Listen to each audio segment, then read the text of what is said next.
আব্দুর রহমান, আব্দুর রহমান, আরে কোথায় গেলি বাবা? একটু এদিকে আয় তো। না, একা একা পারছি না আর এই মেষগুলোকে সামলাতে। বাইরের শুকনো কাঠগুলো পড়ে আছে, ওগুলো তো আনা দরকার। বেলা যে পড়ে এলো।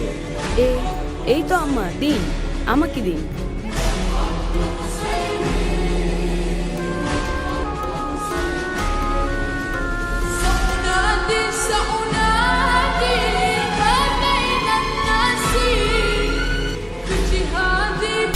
আম্মা আসেন, বিসমিল্লাহ করি। তুমি শুরু করো বাবা, আমার তেমন খিদে নেই।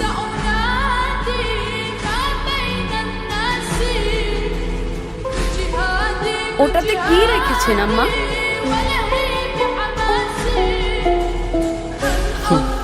রেখেছি আমার স্বপ্ন। স্বপ্ন কি সিন্ধুকে রাখা যায় নাকি? যায় যায়, তুমি বড় হলেই বুঝতে পারবে। আচ্ছা ঠিক আছে, বড় হলেই বুঝবো।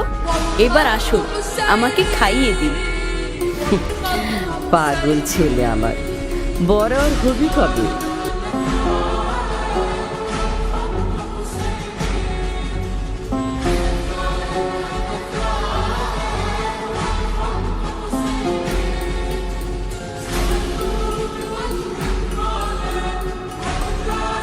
বড় মেঘের পানি আড্ডায় আমাকে একটা সোনার ছেলে দান করেছে। অন্য ছেলেরা যেখানে পড়াশোনাই করতে চায় না, সেখানে আমার আব্দুর রহমান কিনা।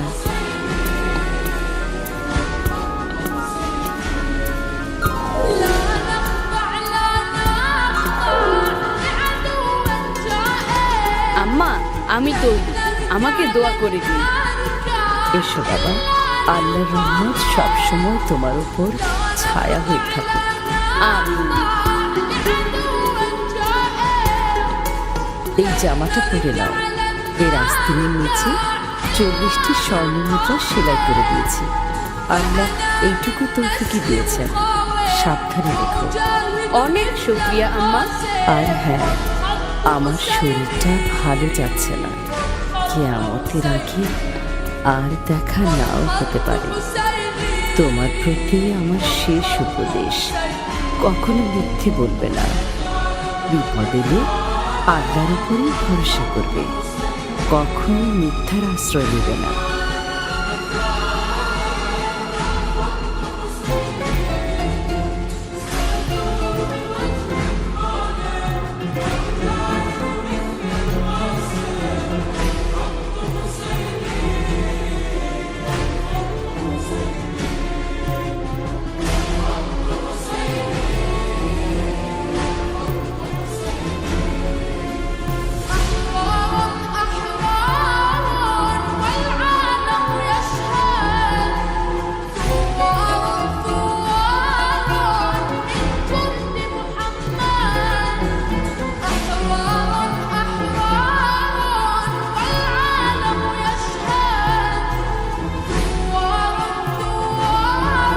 সবাই তো মনে হয় আরাম করে ঘুমাচ্ছে। এই কেউ নড়বি না, যাচ্ছে বের করে দে, না হলে ঘর থেকে মাথা আলাদা করে দেবো। ওরে বাপরে, এই নাও আমার সবকিছু এখানে। ওরে বাবারে, ডাকাত ডাকাত ডাকাত! এই ছেলে, কোথা থেকে আসছো তুমি? হ্যাঁ, সবাই তোমার থুয়ে পালাইয়া গেল। বিদেশ কাদের সাথে যাচ্ছ তুমি? গিয়ে কি করবা?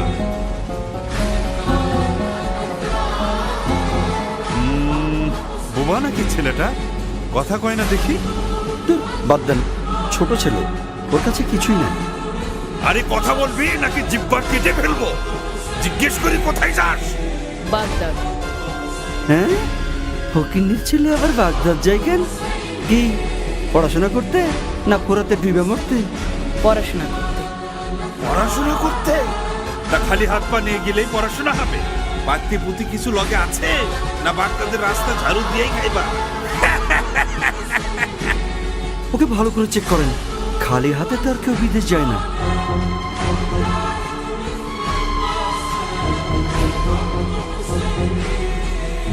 না, এর কাছে দেখি আসলেই কিছু নাই।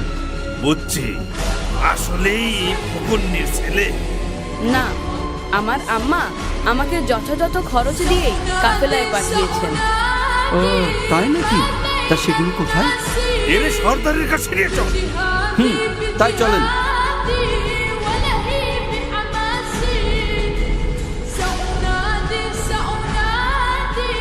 সর্দার, এই পোলা নাকি বাগদাদ যায় পড়াশোনা করতে, কিন্তু ওর কাছে কিছুই পাই নাই। হয়তো কিছুই নাই, বড়দের সঙ্গে যাচ্ছিল। আছে ওস্তাদ, আছে।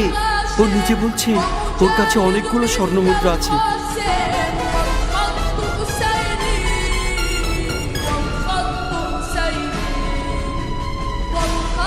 ভাই ছেলে, তোমার নাম কি? আব্দুর রহমান। তা তোমার কাছে কিছু থাকলে সোজা বের করে দাও, নইলে জলদি কেটে পড়ো, আমাদের কাজে ব্যাঘাত ঘটিও না। জি, আমার বগলের নিচে জামার সঙ্গে সেলাই করা থলেতে স্বর্ণমুদ্রাগুলো আছে। ওর জামাটা কেটে ফেলো এক্ষুনি, দেখি কি বের হয়।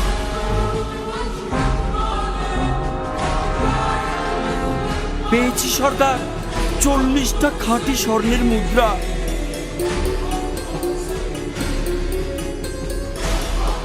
তুমি তো দেখছি আচ্ছা বোকা ছেলে, এই বুদ্ধি নিয়ে বাগদাদ যাও পড়াশোনা করতে।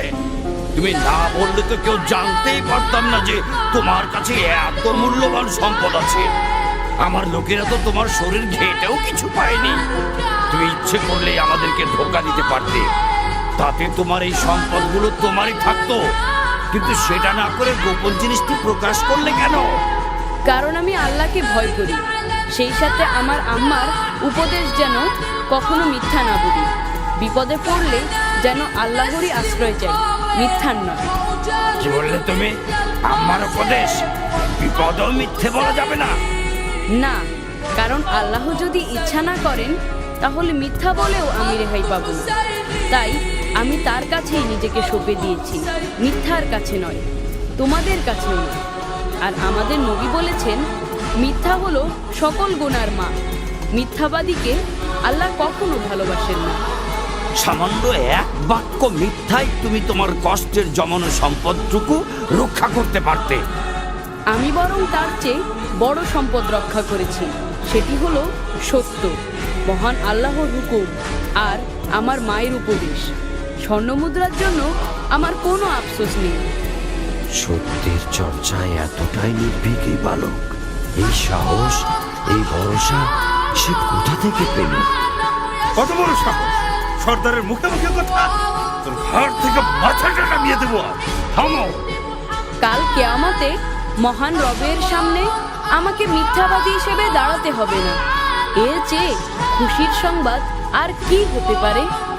এই বালক মায়ের কথার অবাধ্য হচ্ছে না, আর আমি আল্লাহর অবাধ্যতাকে পেশা বানিয়ে নিয়েছি। আই খোদা, কি হবে আমার পরিণতি? আমাকেও তো একদিন মরতে হবে। কাল কিয়ামতে আল্লাহ যখন জিজ্ঞেস করবেন দুনিয়াতে আমাকে লুটপাট করার জন্য পাঠানো হয়েছিল কি, তখন আমি কি জবাব দেব? আমাকে তুমি ক্ষমা করে দাও বাবা, ক্ষমা করে দাও। আজ তুমি আমার চোখ খুলে দিয়েছ। কত শত মানুষকে আমি লুণ্ঠন করেছি, তাদেরকে পথে বসিয়েছি, পদে পদে আল্লাহর হুকুমের অবাধ্য হয়েছি। তুমি আমাকে সঠিক পথে তুলে দাও। সঠিক পথে তুলে নেবেন আল্লাহ, ক্ষমাও করবেন আল্লাহ। আপনি শুধু তার কাছে তওবা করুন আর প্রতিজ্ঞা করুন যে ভবিষ্যতে কোনো দিন আল্লাহর অবাধ্য হবেন না, ডাকাতি করবেন না, লুটতরাজ করবেন না।